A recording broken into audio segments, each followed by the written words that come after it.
It's the class Harvard students can't seem to get enough of. We can learn gratitude as a way of life. It's not a course on philosophy or law or engineering. It's a class that focuses on making people happier, and we all want to be happier. Tal Ben-Shahar is part professor, part motivational speaker, delivering spirited lectures in a course called Positive Psychology, a mix of serious research, pop culture, and pop songs.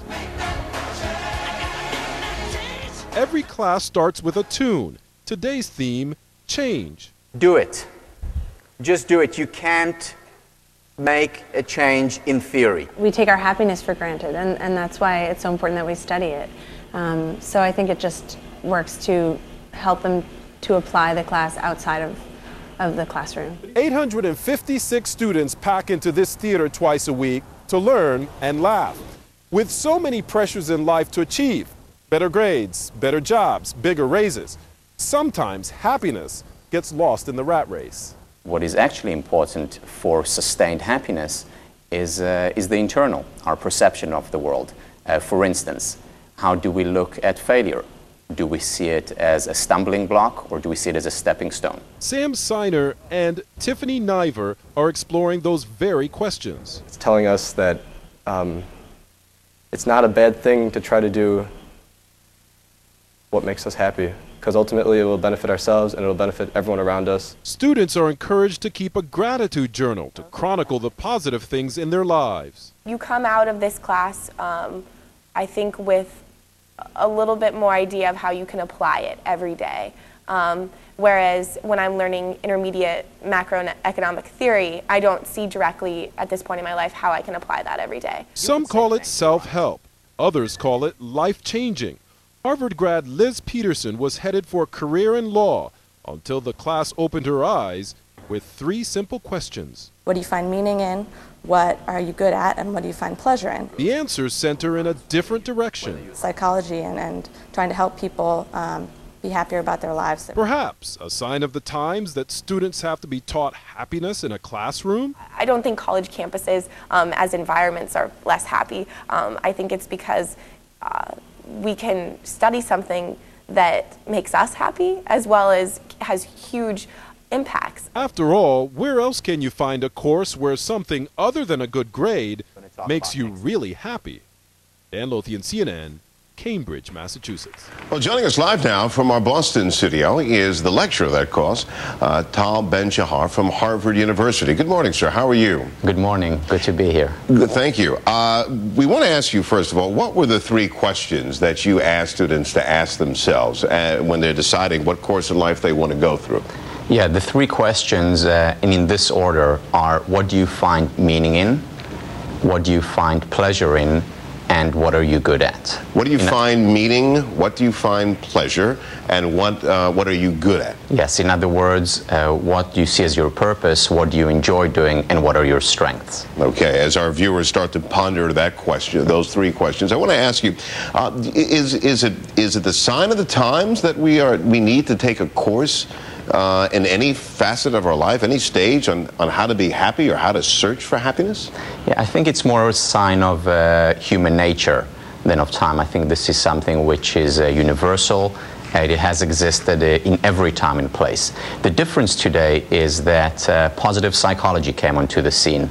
Positive psychology is the study of life flourishing, the study of happiness, the study of well-being, and it is bringing academic rigor to the field of self-help.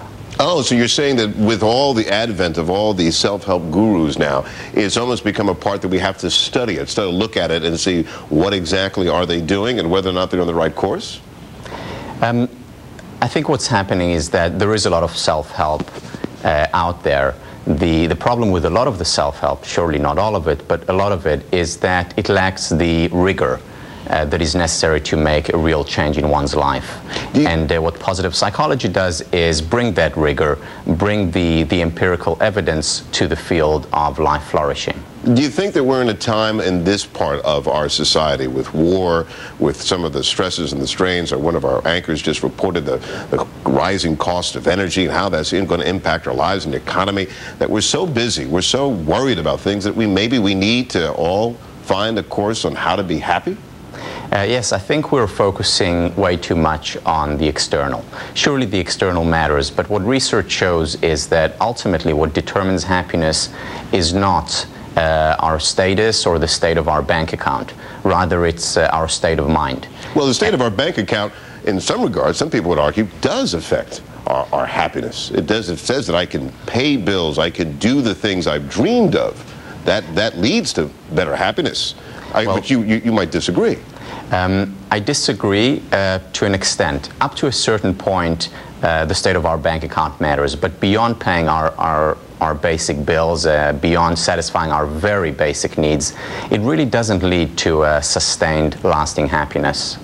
What do you find so interesting about this course that made you decide, A, to launch it, and are you surprised by the number of students that want to enroll? Nearly 1,000. I was surprised by the numbers, but in retrospect, it makes sense. I mean, after all, what is more important than identifying the conditions that will lead us to a happier life? And I think this is something that is universal. And the primary difference between this class and other classes is that it is applied. Students can actually come out of the class with actual tools and techniques that they can use to improve their lives. Tell me about yourself. How do you find happiness? How do you find inner peace, serenity? Well, today's class is actually on mindfulness meditation. I do yoga regularly. I exercise regularly. I focus on the things that I can be grateful for. You know, we take the good things in our lives for granted. This doesn't mean ignoring the negative, but it also means appreciating the positive, because when we appreciate it, we not only stop taking it for granted, we also make it grow, the second sense of the word appreciate. What would you tell our viewers right now? Give them one piece of your course that they can use today and every day of their lives. Just one item. One item, permission to be human. There is so much pressure on us in our society to be happy all the time, to put in a smile. And we don't allow ourselves to also experience the negative emotions. Why? Because we think, well, there must be something wrong with us if we experience sadness or anxiety at times, when in fact the opposite is the case. There must be something wrong with us if we don't experience anxiety or sadness at times. And paradoxically, when we give ourselves the permission to be human, when we allow ourselves to experience the negative as well, that's when we open ourselves up to real, genuine happiness. Well, those watching us at home, Tal Ben-Shahar, lecturer on psychology from Harvard University, has given you an assignment. He has told you to give you permission to be human. And, sir, we want to thank you for joining us. Thank you.